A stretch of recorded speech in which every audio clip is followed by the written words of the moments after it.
Welcome to Startup English for Beginners channel.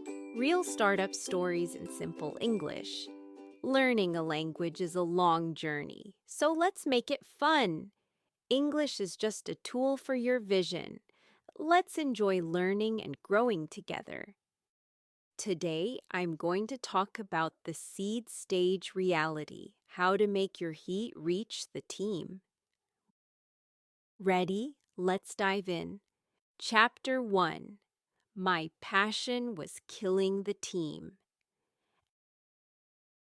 As a startup CEO, people always expect me to be the heat source. I believe that I must talk about the vision, show the future, and believe in the business more than anyone else. I never doubted this. However, when I look back at my seed stage days, I feel a little bit of regret. Back then, my heat was moving in the wrong direction for the organization. My passion was actually freezing the team. When I was leading a small team of about 10 people, all my passion was for the details of the product. I spent all my time looking at the UI, how the buttons moved, the order of information, and the functions. I was not trying to be a scary boss. I just sincerely wanted to make the best product. I thought that my obsession was a sign of my love for the product. But there was a big problem. I talked about how to build this, or what to build, instead of why this product is necessary for the world. My heat was only about the details. Do you know what happens when a leader does this? The members stop thinking by themselves. They started thinking, anyway, he will give us small orders at the end. Or we just need to make something that he likes. The more I obsessed over the details, the more the team lost their feeling of ownership. They stopped feeling that they were creating the product. They started to submit good-looking but soulless work. My obsession was stealing their professional pride. I thought I was making the product better, but I was actually taking away the joy of creation from my team. My passion had no context, so it became just noise, or even an attack for some people. Chapter 2. The Cold Truth and the Secret Chat. The gap of heat created a very bad atmosphere in the company. In meetings, people began to say sharp things that hurt others.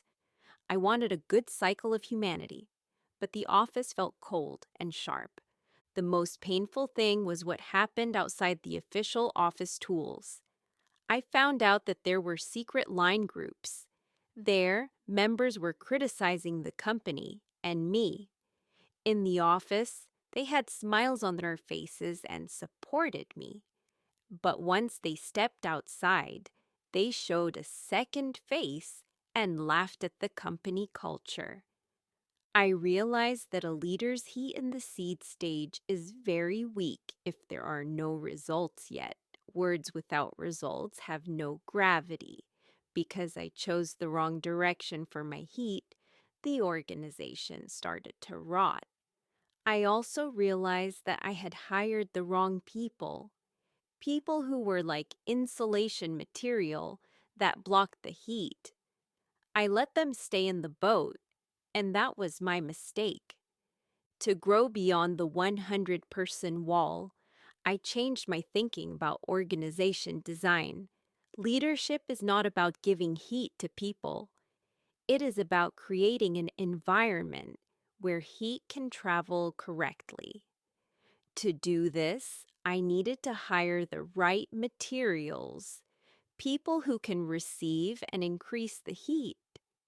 I changed my hiring standards. I stopped looking only at skills.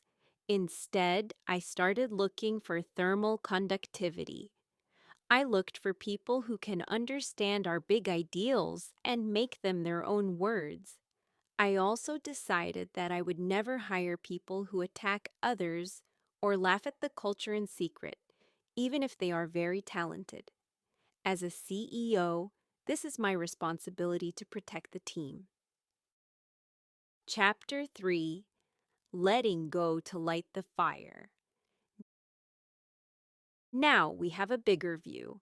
We have more than 100 people and $15 million in ARR. This result has given my words gravity and power. My job has changed completely. I no longer talk about small details or specifications. Instead, I give questions to my members. I ask them, what kind of new daily life do we want to give to our users through this product? Or, to do that, how should you solve the problem you are facing now? I give them a strong context and a big why. When I do this, my team brings back answers that have soul, answers that are much better than anything I could imagine. Today, the number of reports to me has decreased a lot. This is not because they don't care about me, it is because our context is the same. Every member now has a strong belief.